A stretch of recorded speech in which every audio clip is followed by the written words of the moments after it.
You are about to witness a class conducted by Venerable Yuttadhammo from Canada, who has been in meditation for over 11 years.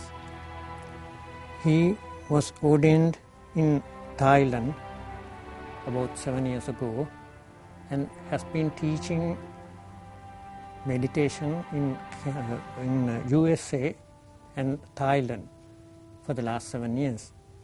Today, he will be conducting a class for the benefit of those of you who have never tried meditation. So, you can start without any hesitation, not knowing anything about meditation. You can start today by following this class. And this class will be conducted weekly and will be broadcast on the Buddhist channel on a weekly basis. The students that you see here are from the Sambodhi Vihara, the Dhamma school, and they will be helping you to observe what meditation should be and how it has to be conducted. For your knowledge, the Swamin Wahanse will give you all the information required for the basic training. Please follow it well.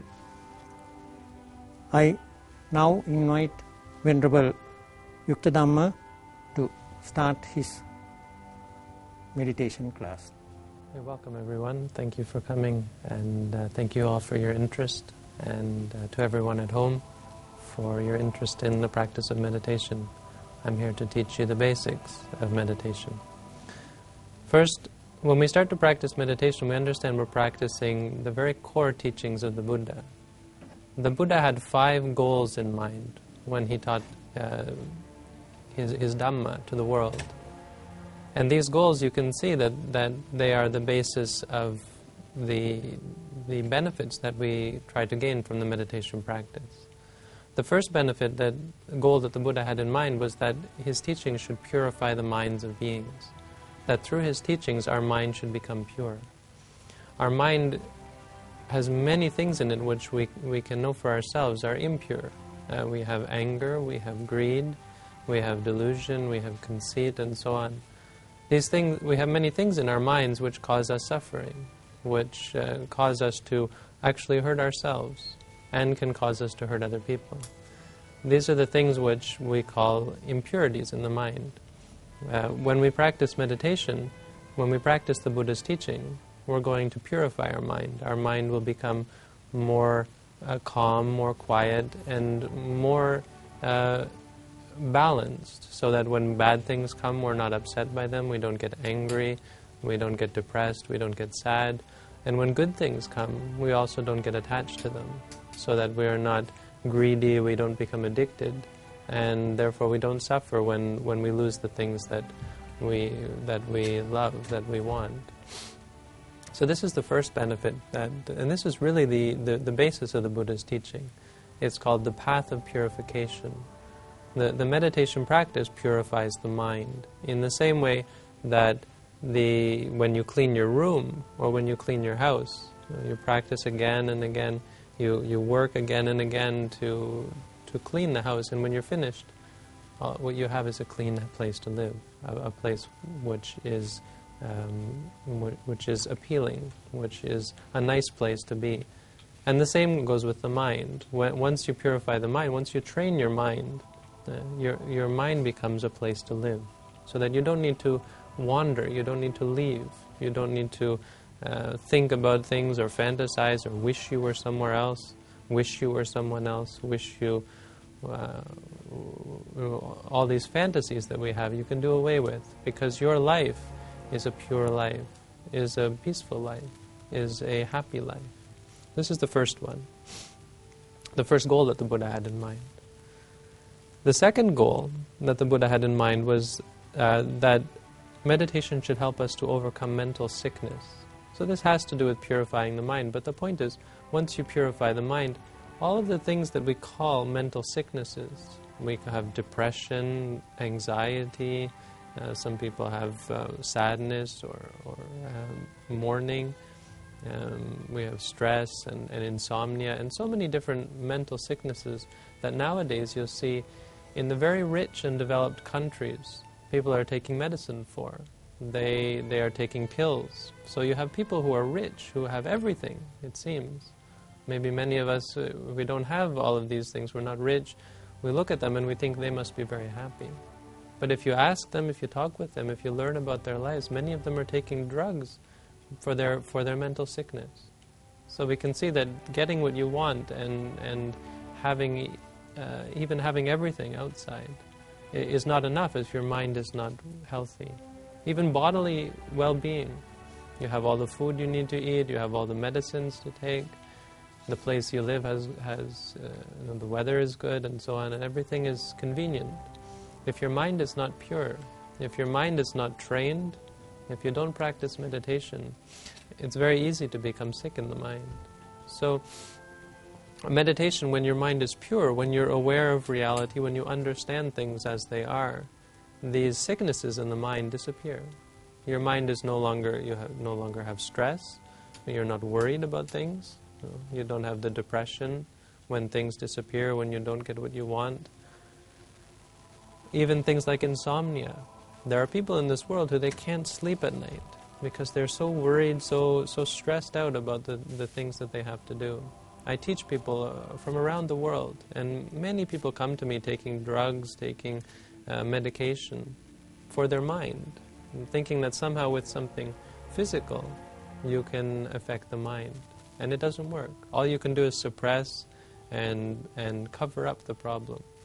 Once you practice meditation, all of these problems disappear. This is the second goal that the Buddha had in mind. The third goal that the Buddha had in mind through his practice is that we should overcome suffering. You hear that in Buddhism, the first noble truth is the truth of suffering. This is like the sickness. The Buddha was like a doctor. And so the first truth that the Buddha taught is that there is a problem. Just like when you go to see the doctor, he can tell you exactly what is the problem. You go to see a doctor because you have suffering. So the Buddha said this is the problem. And then the Buddha said the second truth is there is the cause for the problem. And his practice was the path which leads to the end of the problem, to the end of suffering. So how does this work? When you practice meditation, now all of you, I've explained to you meditation, and we'll go over it again. But when you practice meditation, even when you have physical pain, pain in your legs, pain in your back, pain in your head, even when you have this pain which seems like there's no way to get away from it, people who have arthritis or who have bodily sickness can be in a great amount of pain and you think there's no way to escape it. Even sometimes the only way you can get rid of it is to take very strong medication. You start with aspirin or all of these painkillers. And then you can even take drugs like morphine or so on that are very strong and actually affect your clarity of mind, thinking that somehow that is going to get rid of it. Actually what it does is it makes you more and more upset about the pain, so that when pain comes, it's actually worse for you. When we practice meditation, we're going to look at the pain and see that it's actually okay to feel pain, that actually the pain is not a problem at all. That actually when you feel pain, it's only a feeling in the body. So when you're sitting here right now, you can see this for yourself. You find that you're sitting after a while, maybe you feel pain in the back, maybe pain in the legs, and you have to shift. When you practice meditation, you look at it and you train yourself to see it's just pain. So you overcome the suffering. The Buddha said there are two kinds of suffering. There's the physical suffering, and then there's the mental suffering. The physical pain, you can't get rid of it. As long as you have a body, you'll have pain. You have to understand this. No matter what medication you take, no matter what you try to do to run away from it, no matter how many times you move to try to escape the pain, you can't run away from it. But the other type of suffering is the mental suffering. When you get angry, when you get upset at the pain, when you say this is bad, when you can't accept the pain for what it is, this is mental suffering. The Buddha said this is like you have a thorn in your body, and you take another thorn and you stick it in to try to get the first one out. If you do that, do you have less pain? No. You have more pain. Twice as much pain. So by trying to get rid of the first one, you make more pain. This is what the Buddha said. This is what we do. We have pain in the body, and then we get angry and upset about it, and we try to run away from it. We try to chase it away. We don't accept it, and we make twice as much suffering. So this is how the Buddha said we become free from suffering. The first way, we can be free from all mental suffering. When we practice and continue on, actually we can change the body, and much of our physical health can change as well. When we do walking meditation, our body will become more at peace with itself, because the mind lets go, and the tension in the body will ease up. Many of the sicknesses will disappear. Many of the sufferings and the pains in the body will disappear. And eventually, when we practice meditation, we will become free from all suffering. But the point here is to understand how pain works, how suffering works. That the pain in the body is one thing and the pain in the mind is the other. So the Buddha's third goal was for us to realize that we can be free. We can overcome all of the suffering that we have in our lives. The fourth goal that the Buddha had in mind was that we should find the right path. Now, I know I asked many of you what you want to be when you grow up. You want to be a doctor, or a lawyer, or so on. So everyone in the world has different paths. Your path here is one path, and people in America, maybe they have another path, and every person has their own path. But what the Buddha meant by the right path is that you should follow a path which is based on morality, which is based on concentration, and which is based on wisdom.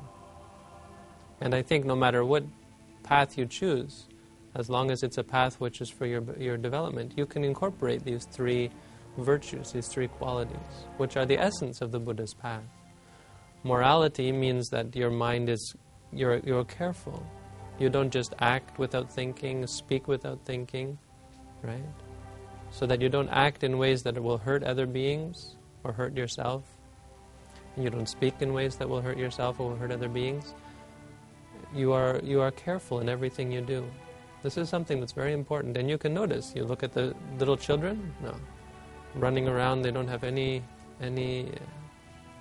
morality. They're not careful. So they bump into things, maybe they hit each other, maybe they steal each other's toys or so on. But as you grow up, you become more careful. So the Buddha taught that we should learn to be more careful. Meditation is perfect for helping you to be very careful in your life, so that everything you do and everything you say is for your benefit and for the benefit of others. Because if you say the wrong thing, you can make enemies right away. No, you hurt someone, you can make them cry, and you can have enemies, and it's very difficult to be successful, even in the world. So no matter what your path is, the path of the Buddha, he said, we should have morality. The second thing he said we should have is concentration. This is what is the key of meditation. Once we practice meditation, our minds will become focused. We will everything we do, we will know what we're doing. When we do walking meditation, we're training so that we are focused. So that when we do work, when we study, our minds will be focused. And the third one is wisdom, so that we will understand. This is the top of the Buddha's teaching. Once you practice meditation, you will come to understand things as they are. And then everything you do in your life, as I said, if you're working in the world, if you want to become a doctor or a lawyer, you will understand the right way to do everything, because your mind is clear. The mind is a tool, and I'm not trying to turn it into anything. I'm not going to make you lawyers or doctors. But once your tool, once the mind is very strong, very well trained, you can use it for anything. This is the fourth goal. The fifth goal that the Buddha had in mind was that we should reach complete freedom from suffering. So not just that we should become successful in this life, but that we should become free from all of samsara, that we should not have to come back again and again and again and again. And this one is really the ultimate goal of Buddhism, that in the end we can live our lives anywhere in any way, and we're always free from suffering. We have no liking, no disliking, we are always happy and content. And this is called Nibbana or Nirvana. So this I wanted to explain, because this is how we can understand what is it that the Buddha had in mind and how this relates to meditation practice. The Buddha's teaching, the core of the Buddha's teaching, as I said, is meditation practice. And how we know this is because these 5 goals The Buddha said there is only one way. He said it's the yakayana magga, the one way, or the straight path, the direct path to realize these 5 things. And this is the 4 foundations of mindfulness. We call the 4 satipatthana. And as I told you, remember I talked about the 4 trees? The mind is like a monkey. This is a talk I can give to children. All of you are older, so you can understand. I'll explain the 4 satipatthana. But when we're talking to children, we explain the mind is like a monkey. And the monkey is jumping around all the time. Not just children, all of our minds, no? You're sitting here, first you're listening to me, but then maybe your mind is going back to your schoolwork, back to you're going to become a doctor, back to your family, wherever your mind is running around is like a monkey. Because it's not trained. Even the ordinary mind, a good person, their mind is like a child's mind. Because it's never been formally trained. So, the Buddha said that this monkey will go to 4 trees. And these 4 trees are the 4 satipatthana. Satipatthana just means the foundations or the place where we can establish mindfulness, where we can set up our meditation practice on 4 things. So these are the 4 parts of reality. And this is what we have to remember. So these 4 parts of reality, this is going to be the basis of our meditation practice. Okay? Now, I'm going to go through these. I've gone through them with you before, but I'm going to go through these 4 with you in terms of the meditation practice. So the 4 of them are our body, which is the body, and I'll show you how we practice that. Then there are the feelings. These are the sensations in the body when you feel pain, or when you feel happy, or when you feel calm. The mind, this is the thoughts that we have. And then the Dhamma. The Dhamma is the teaching of the Buddha that we're going to realize. Dhamma means reality. So when we practice meditation, we're going to come to understand and learn more about reality. So the 3 satipatthana, when we practice the first 3, we're going to understand reality, and we're going to come to see what is the nature of this reality, and then we're going to use that as our practice of meditation. But I will explain how these go. The body, we are going to start with the body. This is because the Buddha said the body is the clearest, the easiest to focus on. So when you're sitting still, if you close your eyes, at the time when you're sitting still, your body isn't moving. You'll see that the only thing that is moving is the stomach. When the breath comes into the body, you breathe naturally through the nose. Your stomach will rise. Maybe just a little bit, but it will rise. If you can't feel it because it's unfamiliar, you can put your hand on your stomach. And if you put your hand there, you'll find that you can see that the stomach is rising. You can feel it with your hand. When the breath goes out of the body, the stomach will fall again. Rising and fall. So this is what we're going to focus on first, and this is how we focus on the body. The feelings, once we experience any kind of pain, we're going to focus on the pain. When we have thoughts, we're going to focus on the thoughts. And when any other reality comes up, starting with the first set is the hindrances. When I said last time you have angry or upset or bored, or you want something, or you like something, if you feel tired or you feel distracted, whatever arises in the mind, we're going to then focus on those realities as they arise. Okay? The method that we're going to use, and I showed you this before, but I just want to explain in more detail. The method that we're going to use is an ancient method of meditation, and the word that we have for it is a mantra. Now, maybe some of you have heard of this. You know what a mantra is? A mantra is something that they used in ancient times, and even today they use it in many different religions. They use it to practice meditation. A mantra is a word, or it can be a phrase, that focuses the mind. Many of the mantras they use are the name for God. So in other religions they have a God that they believe, and they want to focus on the God and understand and become one with God. So they will say the name of God again and again and again. And this is their mantra. It focuses their mind on their God. Now in Buddhism, we look to ourselves to find freedom. So we don't look to God for this. So we are going to focus on ourselves. And as I said, we're going to train our minds and come to understand about reality. Once we can see it reality, we will become free from suffering ourselves. So our mantra is going to be focused on ourselves. And this, I gave you the first mantra. When your stomach rises, you simply say to yourself, rising. And when the stomach falls, you say to yourself, falling. Rising, falling. It's a very simple mantra. It's not anything spiritual, or it has nothing to do with something outside of you.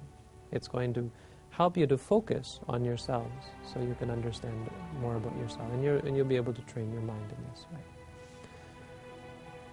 So now I ask everyone, you can sit in meditation, and I will lead you through how we can focus on all four of these, and we can have mantras for all four of them. Okay, so please put one hand on top of the other, just sitting on your laps. And you can sit cross-legged, or you can sit on your knees, either way.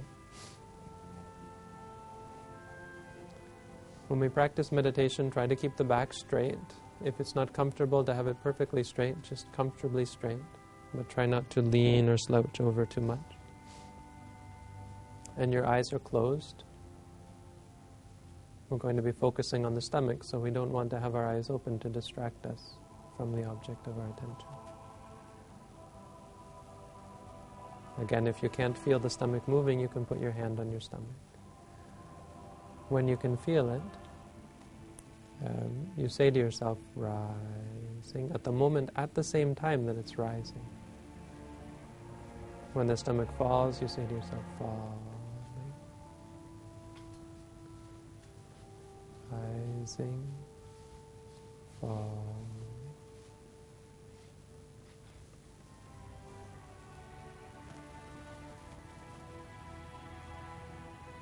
For those of you at home who, for whatever reason, aren't able to sit up, if you have some kind of sickness, you can do this meditation lying as well. You can do it sitting in a chair, with your back against the wall, however is comfortable. It's not important.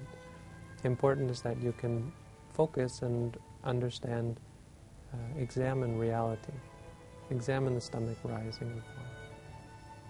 Just to train the mind to see things as they are.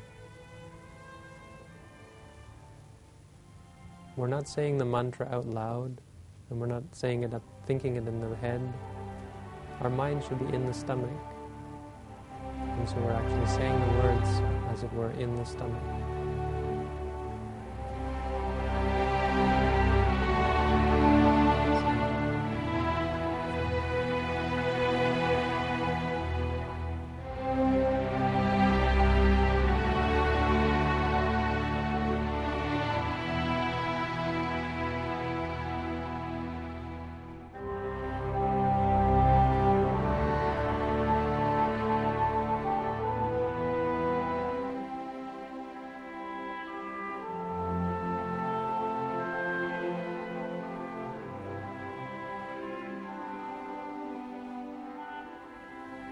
And this is our first object of meditation. As I said, it's the first foundation, is the body.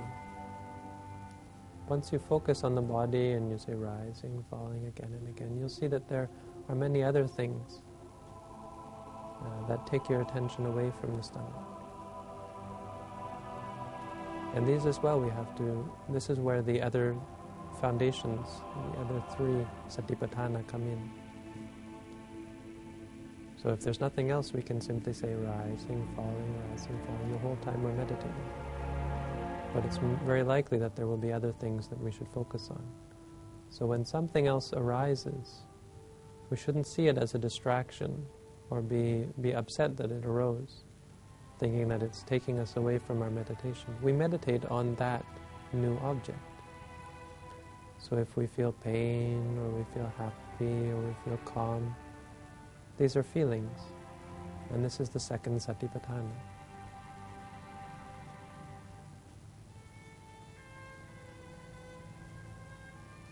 When they come, instead of focusing on the stomach, we focus on the new object. We forget about we let go of the rising and the falling movement of the abdomen. Instead, we focus on the pain or the happiness or the calm, wherever it may be. If we feel pain, we say to ourselves, pain, pain, pain, pain, pain, until it goes away. If we feel happy, same thing, say to ourselves, happy, happy, happy. If we feel calm, we say to ourselves, calm, calm, calm. And we can stay with the feeling until it goes away. Once it's gone, we come back again to the rising and falling.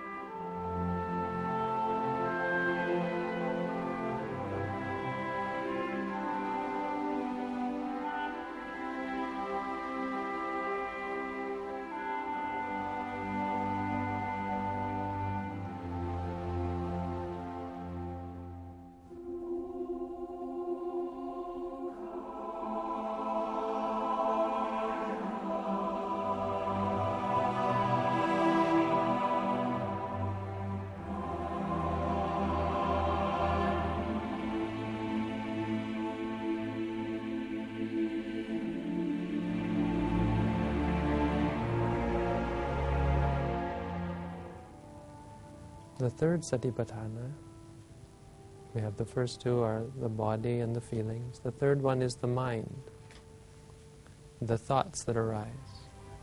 We have our the mind will watch the mind. So we're focusing on the rising and falling. And then suddenly we start to think about something. In meditation, we're not trying to stop ourselves from thinking. We're not trying to stop anything. But if we run away with the thought, if we let it take over, it's very easy to tie ourselves in knots and become worried and stressed and upset and depressed because of the thoughts. If we focus on the thought and we see it that it's just a thought, we can see that it's really nothing. A very big problem in our minds. We can see it that it's only a bunch of thinking. And to do this, same as before, we say to ourselves, thinking, thinking, thinking. Whatever the thought is, a good thought, a bad thought, thoughts about the past, thoughts about the future. In the end, it's all just thinking. So we say to ourselves, thinking, thinking. And then come back again to the rising and the falling of the abdomen.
The fourth satipatthana, now we have three, is body, feelings, and the mind. We know how to practice these three, but the fourth one has to do with those things, the realities that will come up. that we will come to see through the meditation practice. The first realities that we will see are the hindrances. These are the bad things in the mind. These are the things which are stopping us from seeing clearly. This is why meditation is not comfortable. When you first start meditating, just like when you start anything, it can be very difficult. Why is it difficult? Because our mind our mind has many things in it which are causing problems for us, causing difficulty for us. Our mind is full of hindrances, full of obstacles. So if we can get rid of these things, our meditation will be wonderful, will be peaceful, and our whole lives will be peaceful. So these are the first thing that we have to overcome in the meditation practice, so that we can begin to see clearly. These five, I have 5 words for you, and I'll have you try to remember them. These are liking, disliking, drowsiness, distraction, and doubt. Now we have very big words in the Pali language, and in English we have very high words to use, but they don't work well for mantras. So we use these easy ones.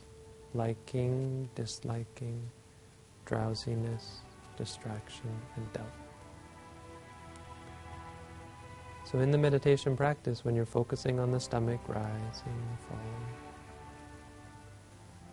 and suddenly you want something or you like something, you should focus on the liking and wanting, because this is something that will disturb your mind, and it creates stress and attachment in the mind. So the mind is no longer at peace and no longer content with reality. It's no longer content with the way things are. It wants for things to be some other way. This is the craving, the wanting, or liking. Even if you like something that has arisen, it creates addiction, clinging to it, so that when it disappears, you'll be unhappy. So this is a hindrance. When we can be free from this, then we can always be happy, no matter what comes or goes. So when we like something or want something, we say to ourselves, we're not judging it as bad. We're just trying to see it for what it is, and then we can see that it's causing stress for us. We say to ourselves, liking, or wanting, until it goes away. Not trying to make it go away, just watching it, not following it, not clinging to it, not encouraging it. If we don't like something, in the beginning the meditation can be very unpleasant. We're bored or frustrated or sad or depressed, or even afraid. And in the same way, we can see that this is a hindrance for us. We look at it, we say to ourselves, angry, or disliking, frustrated, bored, sad, depressed, afraid, however it arises, whichever one. And we can see that this is something unpleasant. This is something unwholesome, something useless, something that we would be much better without. And then our minds will let go of it.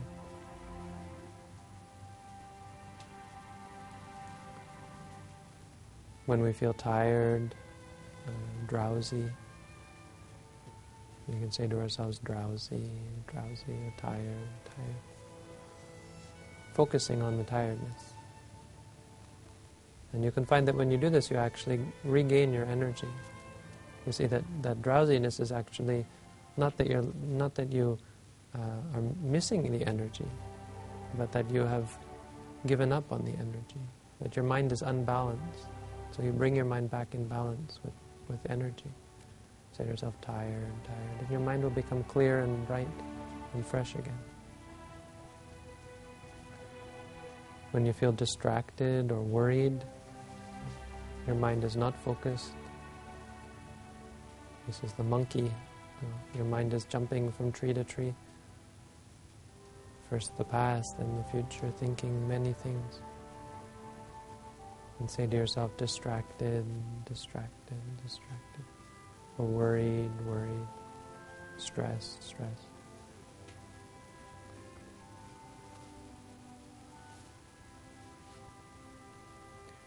And finally, if any doubts arise in the mind, you can say to yourself, doubting, doubting, doubting. Because you can see that through the meditation practice there's nothing to doubt. Maybe you doubt whether meditation is useful or whether this is the right meditation to practice. Well, when that comes up, then you can focus on the doubt and see that it's nothing special. It's just a state that has arisen in the mind. When you feel doubt, you say to yourself, doubting, doubting, doubting, and it goes away just like everything else. So then there's no need to doubt, there's no reason to doubt. And when these things are gone, you come back again to the rising and falling. So now we'll just try that together for a few minutes. I won't speak anymore, I'll just have you remember all four: body, feelings, mind, and Dhamma. As I've explained it, we'll practice together for a few minutes, and then we'll finish.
open your eyes. We extend the merit, the goodness that we have gained through the meditation practice by sending loving kindness to all beings. First to all of the people in this room, to all of us, may each of us be happy and free from suffering. To all of the people watching this program, may they be free from pain, and may they be happy, may they be free from pain and suffering. To all the people in this Sri Sambodhi Viharaya, may they all be happy and free from suffering. May all beings here, all angels, all spirits who guard this place, may they be happy and well and free from pain and suffering.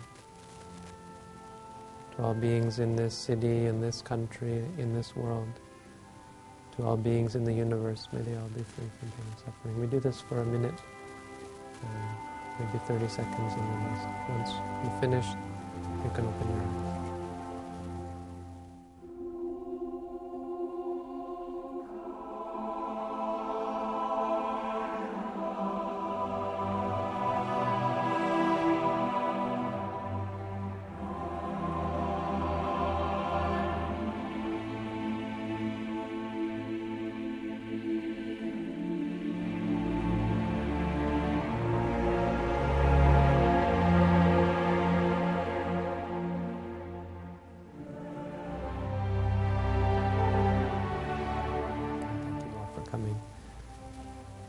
Please remember that the practice of the Buddhist teaching is the most important.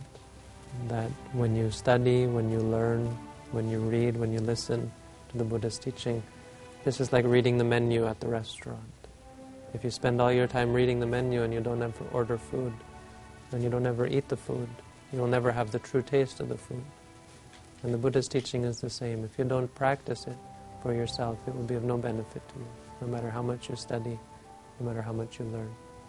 So please, the meditation that I taught here today is a very simple, basic meditation practice. Please take this back to you, with you to your home, and you can practice it 5 minutes, 10 minutes, every day, even 1 or 2 minutes if you don't have the time. Always remember, sitting on the bus, sitting in the car, sitting at home, if you have time for all of the other things in the day, then at least you can find 5 minutes to practice meditation. Thank you all for coming, and I wish you all the best, and you may find peace, happiness, and freedom from suffering. And to all the people at home watching, the same goes to you. May you all be happy and well and free from pain and suffering. Thank you, and have a good day. Terwan Sarna.